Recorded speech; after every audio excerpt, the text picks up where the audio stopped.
It's a little bit past our start time, but most everyone's here. We've got some counselors who hopefully will file in shortly.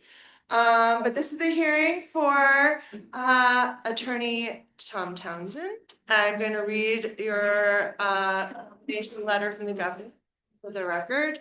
On July 16th of 2025, to the Executive Council, dear counselors, I am pleased to nominate Thomas H. Townsend to the position of Associate Justice of the Superior Court. Enclosing the various things for your convenience, sincerely, Maura T. Healy. So congratulations on your nomination. Why don't we start with your introducing us to who you brought with you today for support, your family and supporters? Well, I'll work from left to right. I have my first witness will be Attorney Ruth Greenberg, who was recently honored by Lawyers Weekly as a Lawyer of the Year for her work in the Mattis case. Congratulations. Her left is Judge Jeremy Bucci, Associate Justice of the Superior Court and former colleague of mine in the DA's office. My wife, Rebecca Townsend, I'll have more to say about her in a moment. To her left, my younger son, Charlie Townsend, I'll have more to say about him in a moment. And to his left, my older son, Tommy Townsend, I'll have more to say about him in a moment. Of course, we've got Chief Justice. So. Oh, I'm sorry, I think Chief Justice is kind enough to. So I will introduce the counselors and then we're going to introduce up your first witness. So I am Tara Jacobs, representing Western Mass.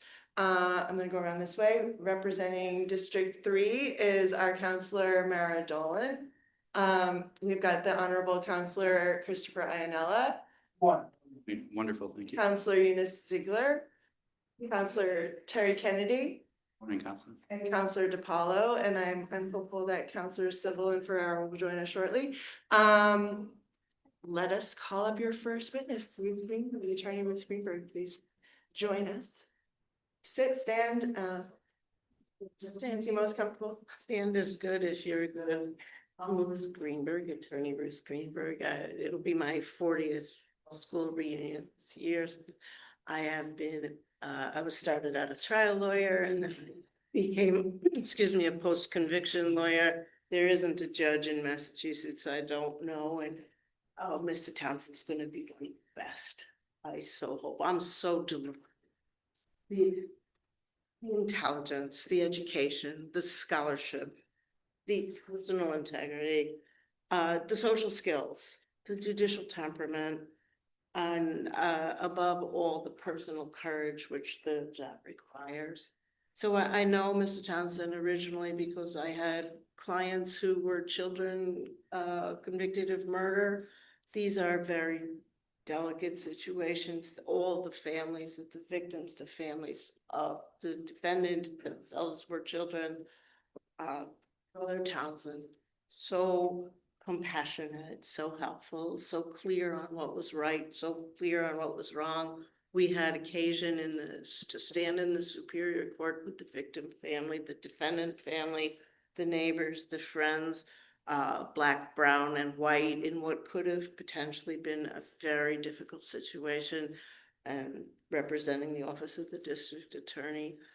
Everyone, we stood there, people held hands in prayer together. It was extraordinary. That's part of Mr. Townsend's gift. And now I want to talk about political courage, and I want to talk about the Mattis case. As some of you, not all of you know, this was something we worked on for 14 years to preclude extreme sentencing, life without parole for children between young adults between 18 and 21. This was a position my client took together with some others. It was, we made our argument into the state constitution, which has special protections. Mr. Townsend is a scholar of Article 26 with a published article. I approached him. He was, as far as I know, the first person to file an amicus letter on behalf of a criminal defendant in Massachusetts. He joined us in our position that some punishments were too cruel for people who were so young and so capable of reform. You can imagine the sentiments among other district attorneys who took the opposite position. It showed a real reading of the law, a genuine compassion, and the ability to have an opinion and to write in support of it, no matter the political blowback. There's no other way to put it. And so in this respect, Mr. Townsend, I think, was the one to change the law to make Massachusetts more protective. And I am a defense attorney, and I join with many others who aren't here today to say we know Mr. Townsend, if permitted to serve. You know, a lot of people, they swear to uphold the Constitution and they haven't even read it yet. I mean, that would not be Mr. Townsend. He knows what he's doing. He has the temperament for the job. He has the education. He has the courage. He has a lifetime commitment to public service. I very, very strongly support a wonderful addition to the bench. Good job, Governor. That's I'll take questions. I assume there's going to be questions in this room. The first I see is Councilor Kennedy. That was great. It was really great that you did it without any notes, or it really came from your heart. 40 years. The judge has about 20 pages of notes, but he couldn't do it. But that's a different issue. But no, I really appreciate it. It really meant a lot. Thank you. Councilor Dolan. Yeah, I just want you to know that when I was running for this seat, I talked about the Mattis decision a lot. People were really interested and they loved it. And I would start talking about Mattis and everybody get very, very excited. So it was a wonderful decision. And I just wanted to thank you. And I want you to know that it really resonated with Massachusetts once they knew about it. You know, I got a prize from Lawyers Weekly together with some others. And I tell people it's Tommy Townsend that changed this country. It is Tommy Townsend, because without the support of the Office of the District Attorney and Mattis 1, we would not have gotten a hearing. Other people raised this question before, but it was just me, some rando, on behalf of an impoverished criminal defendant. But when the Office of the District Attorney signed to say this was right, that's when Judge Gantz let us prove our case. So it's really Tommy Townsend. That's the answer to that. With you too. Councilor DiPaolo has some questions. Really quickly, I share Councilor Dolan's sentiments, and I just want to thank you and Attorney Townsend. Visiting our incarcerated population, there's been a culture shift in some places because of the hope that Mattis has provided folks who now see themselves as potentially eligible for parole. And just the ramifications of it are so widespread that I want to thank you for your work on it. Councilor Ziegler. I do echo what my colleagues have said, but I also want to just note that Attorney Greenberg, I appreciate that you also wrote a letter of recommendation to us as well. That was very well written. It was about 3 pages long. So, the fact that you took the time to put into writing about your colleague and to be here today and talk about the work that you've done that's essentially changed the criminal justice system here in Massachusetts. I do appreciate that here. Councilor Ainella. Good morning, how are you? I was having a difficult time hearing you, so I apologize. That's my fault. Have you had cases against or with him? I mean, Mr. Attorney Townsend, he's been prosecuted basically his whole life. And are you a defense Yes, attorney? I am a defense attorney. How have you interacted? What cases have you had against Mr. Townsend? I think 3, but it could be 4. And what kind of cases were Homicide. they? Okay. Also medical parole. Okay, but these 3 cases, were they at the appellate level, at what level of the Superior Court, where were they? I do post-conviction work. This involves evidentiary hearings in the Superior Court and then the appellate review of those decisions. Post-conviction. Post-conviction, Decided no. yes. Okay, and you were impressed with him because He was honest. He was helpful. He was true. He said what the law was. He did not make arguments which were wrong, but he argued the parts of his case where he was right. He dealt respectfully with the defendants. He was good with the witnesses. He produced records without fear. He acted promptly and beyond courteously. He never withheld a thing. He never delayed on purpose. He was generous in agreeing, and he was good to the defendants and their families and to the victims and their families. He didn't give the victims false hope. He didn't give the defendants brutal treatment. He was judicious. When you say you give the defendants false hope, but he's advocating for the Commonwealth. That's right. Did he zealously prosecute the case for the Commonwealth? Absolutely. Okay, and of those 3 or 4 cases you had, how many did you prevail on, if any? Or Well, in some respects, he represented the Commonwealth in the Mattis case. And we agreed in some part. And I think that's always been true in my cases. I say some things and Mr. Townsend agrees with some of what I say, but not all of what I say. Unlike many prosecutors who will just say no to everything, he will say, you're right about the law, but the error was harmless. You're right in what you said, but it didn't make the difference you argue it does. but just in a nutshell, he was advocating 100% for the Commonwealth. Oh, yes, that's his job, but it's the Commonwealth's interest to seek justice. He's always advocating. Sometimes. As you said, these are your words, sometimes these prosecutors are not as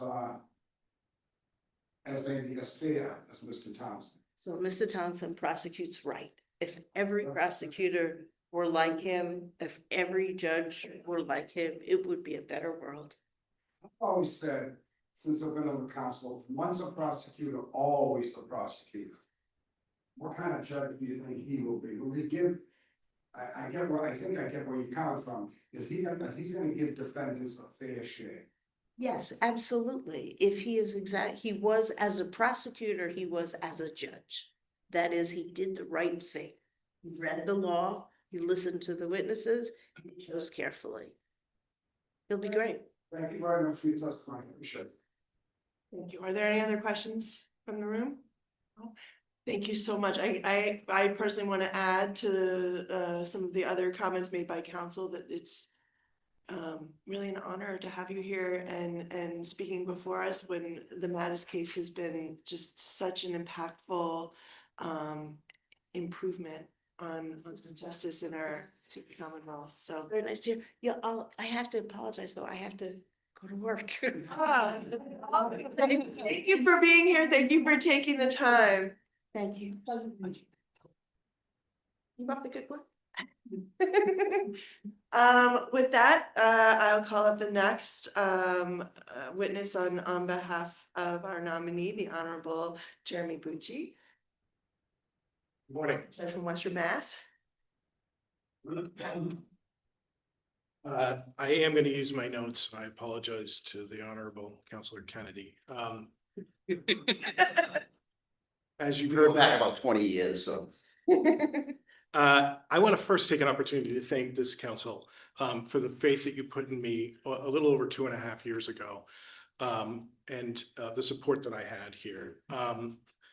I'd also like to thank you for the work that you've put in since then, and Governor Healy's work to strengthen our judiciaries, particularly in Western Massachusetts. We have a very small bar. And we've had historically for the last 15 years or more, fewer judges than the full complement consistently.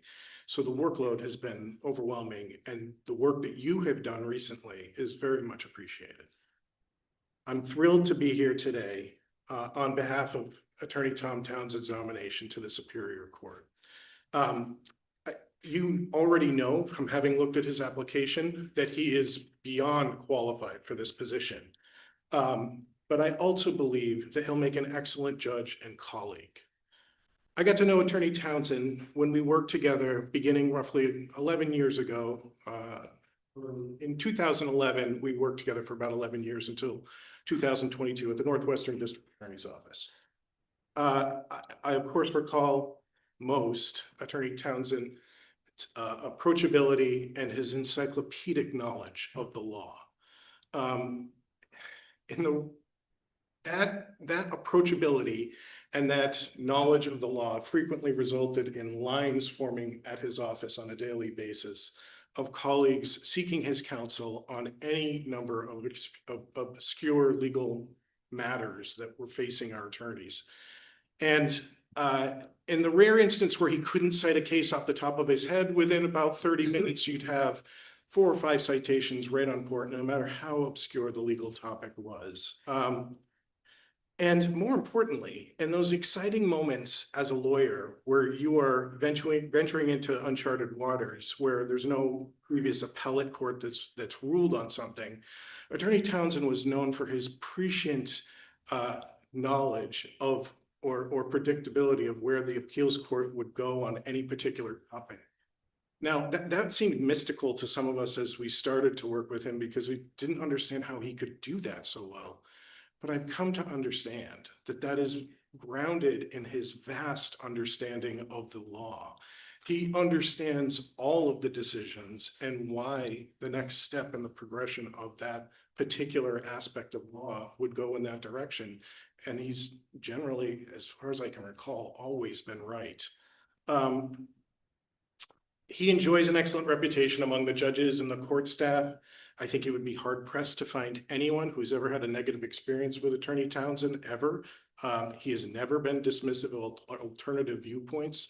I've had 11 years to watch him and right down the hall, and that has never happened to my knowledge. He is universally respected as a thoughtful advocate and a genuinely kind person. Having read his application, I'm certain that you understand how he treats others as firmly rooted in experiences dating back as far as his childhood. I know Attorney Townsend possesses the skill and temperament to listen to varying viewpoints, distill arguments, identify strengths and weaknesses in the facts, and apply the law with a sense of empathy, compassion, and fairness. And finally, in many respects, we have a team atmosphere on the Superior Court. As I mentioned before, we haven't had a full staff in a very long time in Western Massachusetts, and our dockets reflect that.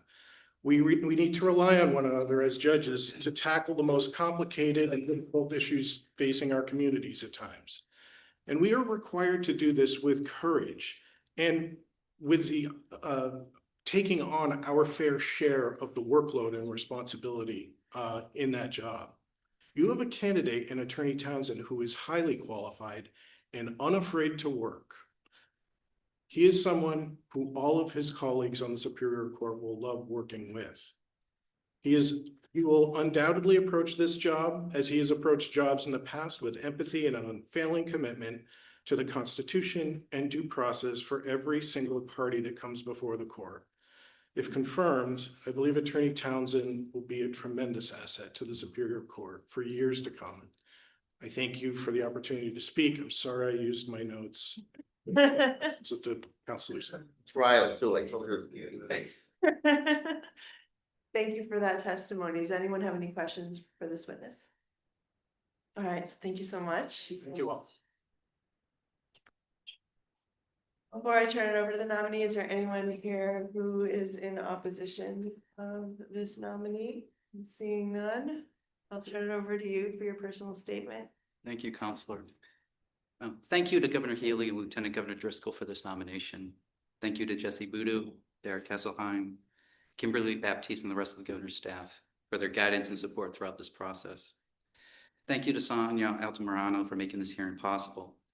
Thank you to the members of this council for reviewing my nomination, for taking the time to speak with me before today's hearing, and for the important work that you do in evaluating the judicial nominees who come before you. And thank you to my family. My wife, Rebecca, has devoted her career and much of her free time to public service and currently works at Holyoke Community College. Yesterday was our 30th wedding anniversary. Congratulations. I promised her Paris, but I gave her Boston. My son Tommy was 25 as a compliance officer for an investment firm here in Boston. 2 weeks ago, he got engaged to his fiancee, Hope. We're looking forward to a wedding sometime next year. My son Charlie, who's 22, graduated from UMass this year and is pursuing a graduate degree in public affairs, also at UMass. The recent excitement in his life is that he learned that he was a stem cell match for a 38-year-old woman with leukemia. The Gift of Life organization flew him down to Florida for the extraction process, and it was a success. I'm thankful for their love and support. There are no lawyers in my family. My mother's parents were immigrants with little formal education. Her father was a taxi cab driver and her mother worked as a maid. Their experience was an all too familiar one for immigrants in this country, and at times brutal, day-by-day struggle for survival. One of my mother's most vivid memories was seeing her father attacked and beaten on the street. One of her older brothers was murdered, a crime that remains unsolved. Two of her cousins, who were brothers, died in police custody within 2 weeks of each other. My mother herself was hospitalized for malnutrition and almost died. Her parents resisted taking her to the hospital because they did not have health insurance. On my father's side, I come from 3 generations of labor union leaders. My father had been an amateur and professional boxer before he joined a newspaper as a reporter, became the president of its union, where he got the chance to use his pugilistic skills on the picket line. My grandfather worked as a bus driver for 42 years. He was vice president of the Central Labor Council of the AFL-CIO. He led 2 lengthy regional strikes in the 1950s. My great-grandfather had been the president of his union. My parents divorced when I was young. My father struggled with addiction. Financial strains ensued. To help care for us, my mother made use of thrift stores and food pantries, and my siblings and I received free lunches via the federal food program. To help with the family income, I had a job even as a child. Beginning when I was 11 and continuing through my teen years, I worked in a windowless warehouse during summers and school vacations. My exposure to the legal world was serendipitous. When I was 12 years old, my father had me for the week and took me with him to work, which was not unusual. This time he had a new assignment. He was covering the courthouse for his newspaper, and I tagged along for the proceedings that day, which turned out to be a double murder trial involving 3 co-defendants in Plymouth Superior Court. I saw Willie Davis give an opening statement, and my life changed. I badgered my father to let me see more of the trial and to bring me on other courthouse assignments. I always paid close attention to the cases, so much so that he relied upon me to recite what occurred in court as he typed away to meet a deadline. These experiences were formative and led me to want to become a lawyer. But it was always an aspirational goal, like wanting to be a professional athlete or astronaut. Thankfully, my high school guidance counselor convinced me that this was something that I could achieve.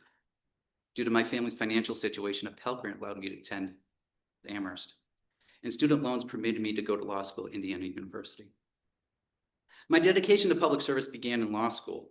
I was a co-founding member of the Public Interest Law Foundation, a student organization that raises funds for unpaid internships that benefit the public. I volunteered for the Inmate Legal Assistance Clinic, which helped incarcerated individuals with legal claims at USP Terre Haute, a notorious federal prison that was the subject of a US Supreme Court case on cruel and unusual punishment, and which also houses the federal death chamber. After graduation, I returned home and applied for public interest legal jobs. At my interview with the Hamden DA's office, I said that I wanted to be overworked and underpaid. Be careful what you ask for. That first year, I wrote 20 briefs for the appeals court, 1 for the SJC. I was co-counsel in 3 murder trials in Superior Court, all for the grand sum of $26,000. But because I enjoyed serving the public so much, I stuck with it. Throughout my career, I've embraced the principle that a prosecutor's job is not to win the case, but to see that justice is done. Whether I'm handling murder cases in the SJC or litigating motions for a new trial in Superior Court, I continually ask myself, am I advancing the cause of justice? And sometimes the answer to that question requires me to become an advocate for the defense. Take a recent example that's just talked about by Attorney Greenberg. A defendant convicted of first-degree murder argued to the SJC that 18-year-olds, due to their youth and immaturity, should not be subjected to this state's harshest penalty, mandatory life in prison without the possibility of parole. He contended that such a sentence violates the cruel or unusual punishment provision of Article 26 of our state constitution. Article 26 is a topic of particular interest to me. I wrote a law review article on it. Aware of my interest in this area, his attorney reached out and solicited my help. On behalf of my office and joined by another, I submitted a memorandum to the SJC, arguing that advances in brain science made these sentences unconstitutional. Although I've been a lawyer for the past 28 years, I've retained that initial enthusiasm for the law that I had when I was 12 years old, for what the law can do. And my wider background has bred in me not only a scorn for injustice, but an empathy the law should do. It is this combination of enthusiasm and empathy that has guided me in my career thus far. And if I'm fortunate enough to be confirmed, I believe it will be an asset to me as a justice on the Superior Court. Thank you, and I look forward to answering any questions you may have. Thank you. So as is our practice, I'll go around this way and I'll begin with Counselor Civil to start off. Good morning. Good morning, Counselor. Congratulations on your nomination. Thank you. My question for you is, what can we do to improve the judicial system when it comes to substance abuse? Those who have a disease such as alcohol or drugs, what are some of the practices that you think, if confirmed to be a judge, that you can do to help instead of incarcerating those who are battling with the disease? The first thing to understand with addiction, people don't choose addiction, addiction chooses them. And I think having that mindset going in, view people differently. You view the system differently. You view, if we're talking about criminal law, the underlying crimes differently. I'll go as far as say most people with addiction who commit crimes, it's due to the addiction, or a large measure due to it. And so a treatment, of course, it is essential. We have specialty courts in the district court that reduce recidivism and give treatment to those who are addicted. And I know prior nominees, Judge Gross especially, has proposed perhaps having a similar mechanism for Superior Court. Maybe some way we could tap into that. I think that's important as well. Conversation about your personal experience, and I just want to say thank you for sharing that. It's not always easy to talk about personal family issues, but you know, being vulnerable and knowing that you want to make a change, I'm very grateful for that. So thank you. Thank you, Counselor. Thank you, Counselor Dolan. Good morning. Good morning. Good to see you. Thank you for meeting with me. I want you to know, you got a lot of letters. I got a personal phone call from Candy Glazer, who raved about you. She said she wished she could be here today. I know that she was at your hearing conducted by Tara Jacobs in her district, which she was really glad to be a part of. I saw the letters from Representative Lindsay Sabadosa, Michael Forbes Wilcox. I personally got a letter from Mark DeSalvo. They all spoke very highly of you. You're obviously very highly qualified. I'm impressed with your character, your story, your insights. Not surprised that you have a vast understanding of the law, as your witness testified. You clearly do. So, and because you've already had a whole hearing and you've still got another 5 counselors to go, I want to ask you about this wonderful piece that you wrote for the Western New England Law Review, and thank you for giving me this attractively bound copy. I really appreciated reading it. It enhanced my understanding of Article 26, as well as the 8th Amendment. And one of the things that I like to do at hearings is help educate the public on issues that we're dealing with. So I think many folks probably don't even know that the United States Constitution is based on the Massachusetts Declaration of Rights, or that the 8th Amendment, which prohibits cruel and unusual punishment, is based on Article 26, which prohibits cruel or unusual punishment imposed by a court, which is a really important distinction. And you wrote in this piece about what the criteria the SJC had been using to determine whether a sentence was cruel or unusual, why that was flawed, and what it should be instead, which I know is a huge topic. But for those who are unfamiliar with those concepts, if you can just give us a nice overview, I think that would be great. Sure. So the cruel or unusual punishment provision of Article 26 was authored by John Adams, as was most of the Declaration of Rights. It was authored years before the 8th Amendment, and our Declaration of Rights served as the basis for many provisions in the U.S. Constitution: separation of powers, lifetime appointment for judges, and so forth. Article 26, my criticism of the SJC precedent is that as you stated, unlike the Eighth Amendment, Article 26 is directed at judges. And my article had to do with the length of sentences. And until the Mattis case, actually, no sentence had ever been declared unconstitutionally long outside the realm of juveniles until the Mattis case. And we're talking 245 years of constitutional history. I think the analysis by the SJC is flawed because it shows too much deference to the legislature and what the legislature has assigned a sentencing range. Whereas, as you mentioned, the provision is directed at judges.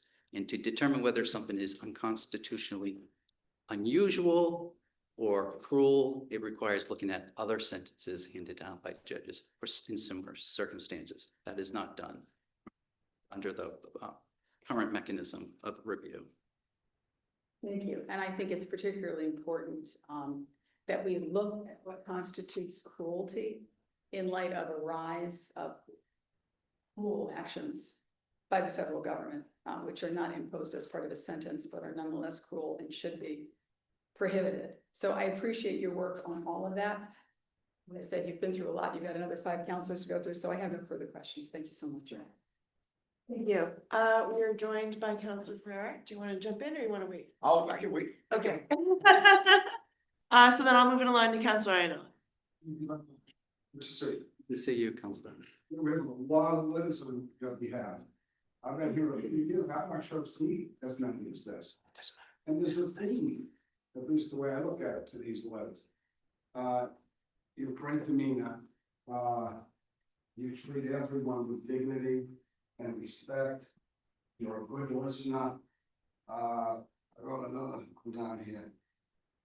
Personal integrity, I mean, this guy is a real good guy. He's a decent human being. That's what I took out. And what about your family? That means a lot to me. What's this guy like? Your wife, your 2 kids, I mean, obviously I never met them before from your brief introduction to them. They're doing damn well too. So you and your wife have done a great job, at least in my short time, talking to you with respect to your 2 kids, and that's a credit to you. My question is, I read this here. It says during his tenure, he has assented to or declined to oppose post-convictions motions in approximately 25% of cases. That's pretty, I like that, but tell me what that's about. Well, most of those cases, and thank you for the question, have to do with old convictions some people have on their record, which are coming back to haunt them through collateral consequences, so to speak. Whereas it may interfere with their livelihood. They may lose their job because a database was recently updated and that conviction is showing, may interfere with their housing, or there's a host of potential adverse consequences.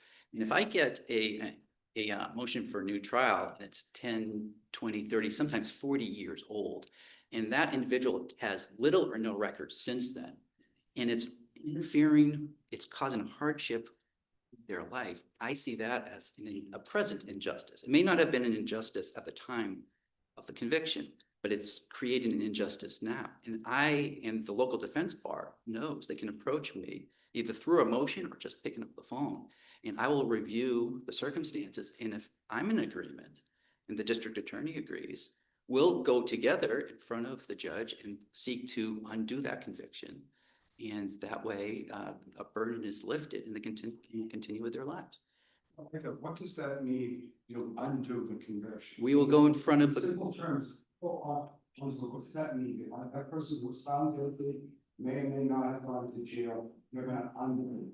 Well- This is a pardon, it's a it's an alternative to a pardon. So what would happen would the defendant would have to file some sort of motion for new trial under Rule 30. And I will either assent to it or not object to it. And usually it's done just on the papers. A judge will grant the motion for a new trial. And obviously we can't re-prosecute a case that's 40 years old, and we'll null process at that point.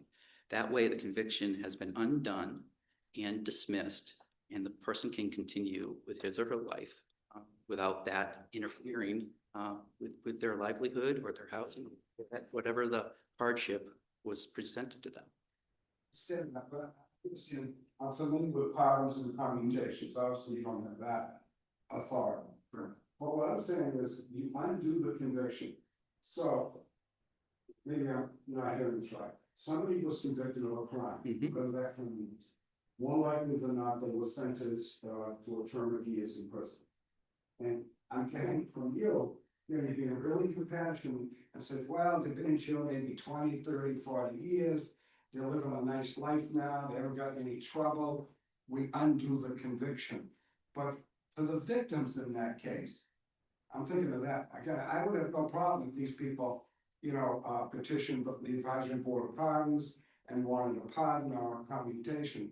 But to undo a conviction just because these people are good citizens now, living a nice life, it's affecting their housing, it may be affecting their job. Am I reading that right? Listening to that doesn't seem fair to the victim. Well, just a point of clarification, thank you for bringing it up. Usually these are victimless crimes. Usually it's an old drug conviction in most instances. And so there were no victims. And that's a consideration that we have. That's a bit. Oh, yes. Oh, yes. Yes. So that's when we review what we're going to do, and we oppose 75% of motions for new trial. So if someone's served a term in state prison for a home invasion or assault battery, we're not going to assent in all likelihood. But what I'm talking about, that was 25% assent or non-opposition. Those are victimless crimes for the vast majority. Yeah, that makes a big difference to me. Thank you. Thank you for. Well, thank you for asking. No questions, like I said, a couple minutes, ago, you're a decent person. And when your name comes before us next week, I'll be more than happy to support you. Thank you very much, Councilman. Yes, sir. And to Counselor Ziegler. Thank you, Attorney Townsend, for being here. Congratulations on your nomination. So, it's clear that you do have quite a bit of experience here, 28 plus years. We did have a lovely conversation prior to this meeting. And I just wanted to call out a couple of questions that we spoke about prior, and then also so we talked about your understanding and your vision for the court. Can you speak to what the pressing issues are that you see the Superior Court facing and how you would facilitate progress in those areas? There's three that jump to mind. Number one, the most pressing issue, as this council knows, is the situation involving the bar advocates. There's very little that I can do about that. And I think there's very little the judiciary can do about that. But I did want to highlight that that is the most pressing issue, and some substantial progress has been made. I am aware of that. So we are a lot better off now than we were 3 or 4 weeks ago. I'm from Hampden County, and I would be remiss if I didn't say we need a new courthouse. Again, that's nothing that prosecutors have control over. That's nothing that judiciary has control over. But the Hampden County Superior Court and the district court's also housed in there. It is a sick building. It was a sick building when I started practicing there in 1997, and we desperately need a new courthouse. The third, this is a concrete example, and this is something hopefully that the legal community does have control over. We need more interpreters in the trial courts. And I know that's something that this council is aware of and is a pressing concern. It's an immediate concern for our office. We had a case just last week. It was a gun case in Belchertown District Court. It was a jury trial. And the Commonwealth had presented its case. Commonwealth had rested. It was the defense's turn to present their case. They had a witness who needed an interpreter, and there was no interpreter available. And there was no interpreter available for the foreseeable future. So the judge in that case, even though the defendant and the jury had been sworn, jeopardy attached, the Commonwealth presented its case, 7 jurors were in the jury box. The judge had to declare a mistrial. So we're going to have to do it all over again at the end of the month, just because an interpreter wasn't available. That is a concrete example of what we need in the criminal justice system. Thank you for the question. Thank you for bringing that up. We did speak about that, and I remember when you told me that example, I was flabbergasted because one, there's a question around accountability for counsel. How do you show up to a trial? Knowing you had a witness who needed language access, resources, and that not be available, right?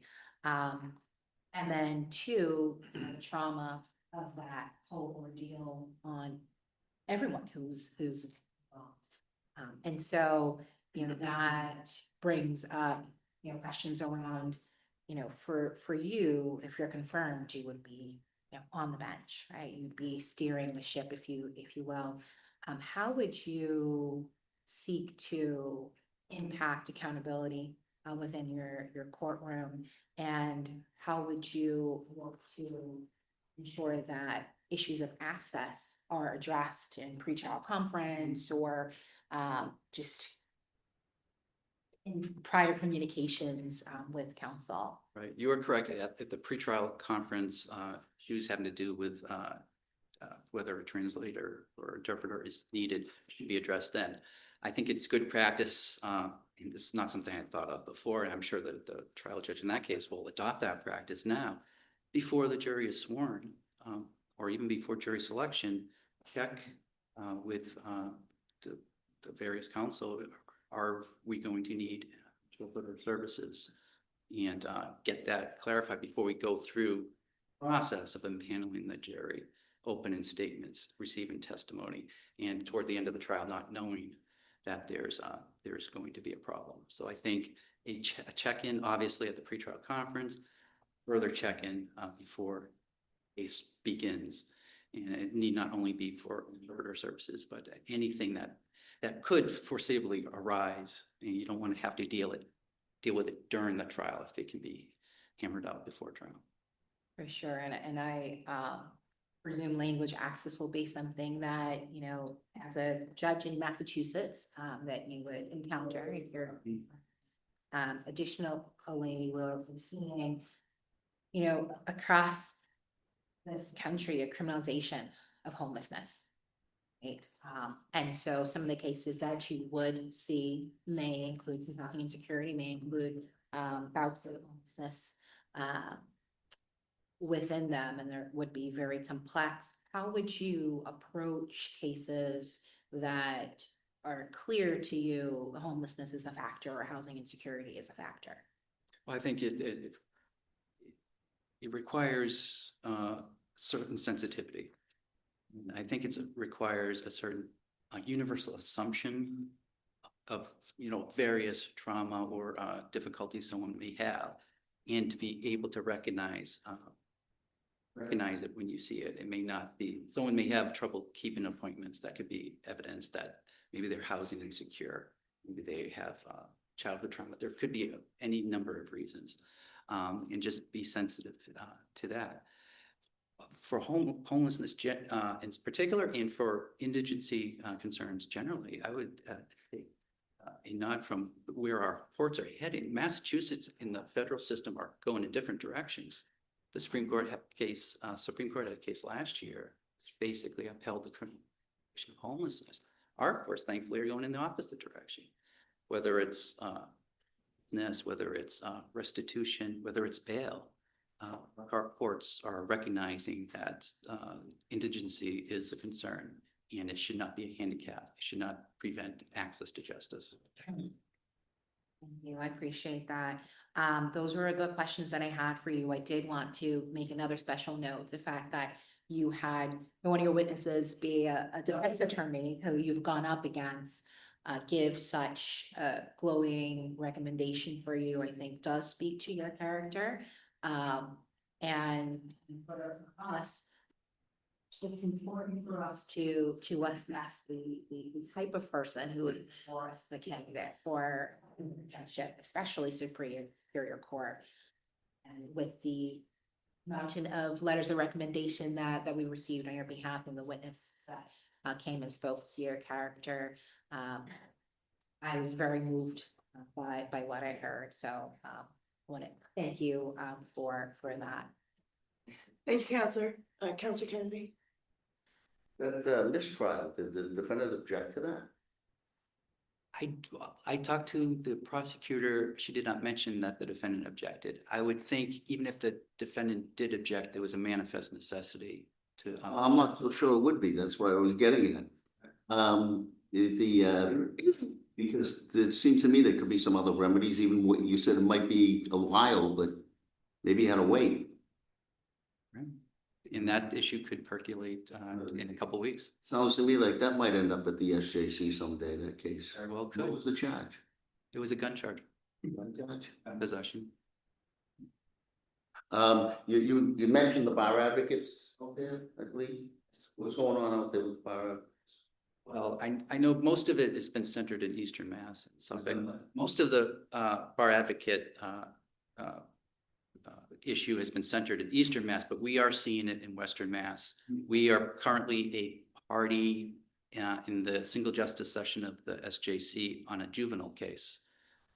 The juvenile did not have representation, may have gained representation since last I knew, but we are a party to that litigation. From what I understand, in Western Mass, there's been a long-term issue with bar advocates. That's They were actually paying them more money to get them to come out there. well, yeah, well, back in 2004, when the last time this erupted, right, Springfield was the epicenter.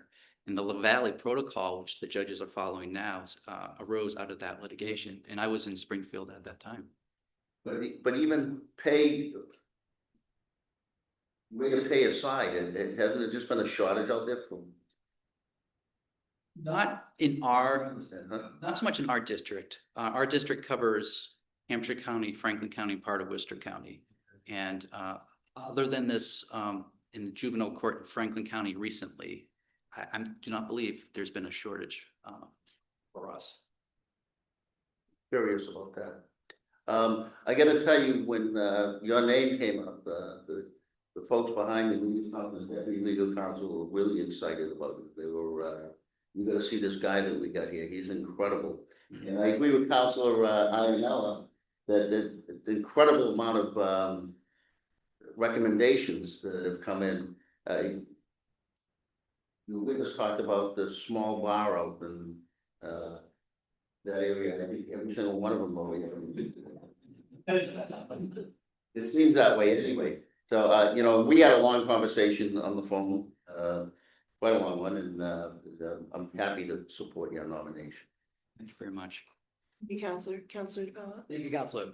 Congrats on your nomination. Thank you. We had a thoughtful and substantive conversation, one of my favorites that I've had with any nominee. I want to thank Chief Legal Counsel and Deputy Counsel and the Governor for moving forward. Steve Gagne gave me a call and I had a great conversation with him before I spoke with you, so it was all good. Counselor Dolan's questions about Article 26 and your take on it were very refreshing for me. I've certainly seen nominees who, in an understandable effort to be sort of circumspect, are hesitant to point out situations where they may in fact question the legislature. We often hear I'll follow the law. And of course, the law starts with the Constitution. So thank you for that. Your work on Mattis, something that people in your seat have had to hear me ask questions about over and over. I don't need to ask you any questions. You were a leader on it. It's amazing. And Counselor Ianella's questioning around vacating convictions, that's something you and I had talked about and I said I would bring up. So I don't need to say anything further other than as someone who's a staunch advocate for clemency and grateful for the governor, this governor, for embracing clemency as a routine part of our process. It sounded to me like your DA's office is as appropriate, which is not always the case, finding opportunity to achieve the same end in a far less onerous process. And I applaud you and the DA for that. And I certainly, that's a conversation I'm going to look forward to having with other DA offices because I was very, very impressed. So with that, I won't have any questions for you other than I'm very, very impressed and I look forward to supporting you. Thank you, Counselor. Thank you, Counselor Brown. Thank you. You and I had a very long conversation. I appreciate the years of service to the Commonwealth. As somebody myself who spent 30 years in police work. You've done a great job. I'm also super impressed that you worked at 7-Eleven and Burger King at the same time. Love that thing. They're across the street from each other. Short commute. Dara also did call me as soon as you got nominated and said what a wonderful candidate you are. And I concur, and I'm not gonna waste your time with questions. I would ask you to hold people's feet to the fire, especially, I see in my world, I'm a lawyer at a civil sketches law group. And I see defense lawyers coming in and asking for continuance, particularly in now cases saying they're not available for the next 24 months. The schedule doesn't allow, and I hope you would say, have someone else try the case next month. Because people are going without justice, they're dying, and, you know, and it's lose value and the families get hurt. And people do these habits. That's all I have to say. You have my vote next week. Excellent. Thank you. Thank you very much. Thank you, Counselor. I don't have a ton of questions for you. We obviously a little bit and talked at length prior to this and held a local hearing that's been referred to and received an outpouring of support on your behalf that's also been commented on. I think our timing is perfect as we're about to head over to assembly. So with that, I will close out this hearing, but thank you very much and congratulations on your nom. Thank you.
Go ahead and call us to order. If we're all ready, I'm going to recognize Counselor Kennedy for a moment of prayer and for leading us in the Pledge of Allegiance. I'd like to take a moment of silence for all the folks that are victims of starvation and war throughout the world, that we're seeing it all over the place, and hopefully becomes a better place. I pledge allegiance to the flag of the United States of America and to the republic for which it stands, one nation, under God, indivisible, with liberty and justice for all. All right, everyone. I don't think we have a very long agenda. I'd like to recognize Counselor DiPaolo for a motion to record advice and consent for the financial warrant. So moved. Motion's been made and seconded by Counselor Ziegler. All those in favor? Aye. Any opposed? The ayes have it. I'd like to recognize Counselor Dolan for a motion to record advice and consent for the pending list of notaries public and justices of the peace. So moved. Second. Motion's made and seconded. All those in favor? Any opposed? The ayes have it. I'd like to recognize Counselor Civil for a motion to record advice and consent for the appointment of Lauren Green So moved. to the position of Associate Justice of the District Court. Motion has been made by Counselor Civil, seconded by Counselor Ferreira. Any further comments or questions? Excellent choice. All right, that sounds like a good one. I will ask Sonia to please call the roll. Counselor Civil, Yes. Counselor Dolan, Yes. Counselor Emel, Yes. Counselor Sigler, Yes. Counselor Kennedy, Yes. Counselor Powell, Yes. Counselor Jacobs, yes, Counselor Ferrera. Yes. 8 members voting, 8 in the affirmative, the matter carries. I'd like to now recognize Counselor Kennedy for a motion to record advice and consent for the appointment of Hector Zumbato to the position of Associate Justice of the District Court. So move, Governor. Second. Motion has been made by Counselor Kennedy, seconded by Counselor Ziegler. Any further comments or questions? Seeing none, I would ask Sonia to please call the roll. Counselor Kennedy, Yes. Counselor Powell, Yes. Counselor Jacobs. Yes. Counselor Ferrera, Yes. Counselor Civil, Yes. Counselor Dolan, Yes. Counselor Emel, Yes. Counselor Sigler. Yes. Okay, the matter carries 8 in the affirmative, 0 in the negative. And we've got those 2 appointments completed. I know we have 2 nominations to the office of Public Administrator. So I could recognize Counselor Ferreira for a motion to record advice and consent for the appointment of Jessica Parr to the position of Public Administrator for Plymouth County. So moved. Motion's been made. Is there a second? Second. Seconded by Counselor Civil. This one does not require roll call, so seeing no other further comments or questions, all those in favor? Any opposed? The ayes have it. Again, I'd like to recognize Counselor Ferreira for a motion to record advice and consent for the reappointment of Stuart Rapp to the position of Public Administrator for Barnstable County. So moved. Motion's been made. Is there a second? Seconded by Counselor Jacobs. Any further comments or questions? Seeing none, all those in favor? Any opposed? The ayes have it. And I know we have 1 new nomination. That's Patricia Ann Metzer. Counselor Dolan, that's with you. And am I correct in that we're having a hearing on August 13th at 1:30? Yes. Right, perfect, duly noted. I will entertain a motion to adjourn without any further business. So moved. Motion made by Counselor DiPaolo, seconded by Counselor Ziegler. All those in favor? Opposed? The ayes have it. Sonia, oh, right here.